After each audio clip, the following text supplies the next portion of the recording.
আসসালামু আলাইকুম। আশা করি সকলেই ভালো আছেন। আমি আইরিন সুলতান আরেকটি নিউ ভিডিও আপনাদের সাথে শেয়ার করতে চলে আসলাম।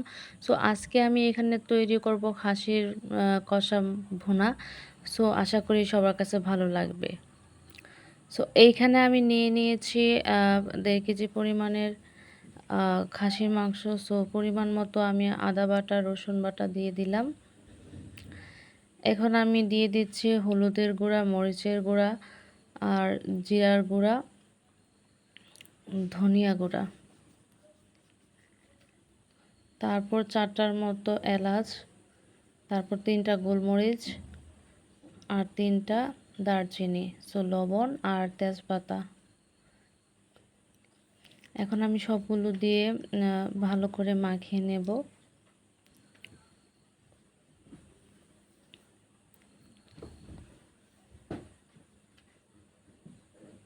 সো এখন আমি এখানে দিয়ে দিচ্ছি পেঁয়াজ কুচি,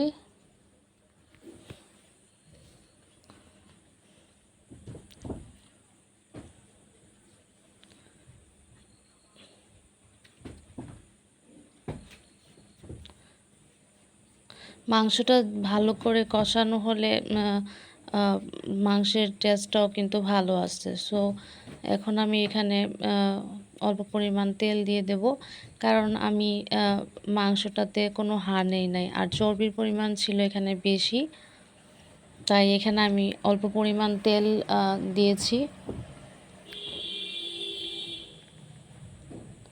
সো এখন আমি এটা রেখে দেব আধা ঘন্টার জন্য রেস্টে। অল্প পরিমাণ পানি অ্যাড করে দিচ্ছি।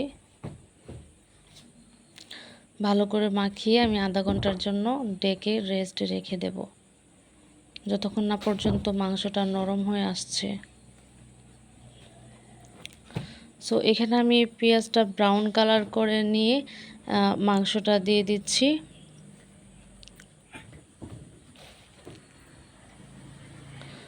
মাংসটা আমি দেওয়ার পর যে অবশিষ্ট মশলাটা ছিল ওইটাও পানি দিয়ে একটু দিয়ে দিলাম। এখন আমি এটা ভালো করে কষিয়ে নিয়েছিলাম। এখন আমি এখানে ঝোল অ্যাড করে দিয়েছি। সো এই যে আমার ফাইনাল লুক। অবশ্যই আশা করি আপনাদের কাছে ভালো লাগবে। সো ভালো লাগলে অবশ্যই ফলো দিয়ে কমেন্ট করবেন এবং লাইক দিয়ে পাশে থাকবেন। সো আশা করি আপনাদের কাছে আমার রেসিপিটি ভালো লাগবে। সো অবশ্যই ভালো থাকবেন। সকলকে ধন্যবাদ। আজকে এই পর্যন্তই। আল্লাহ হাফিজ।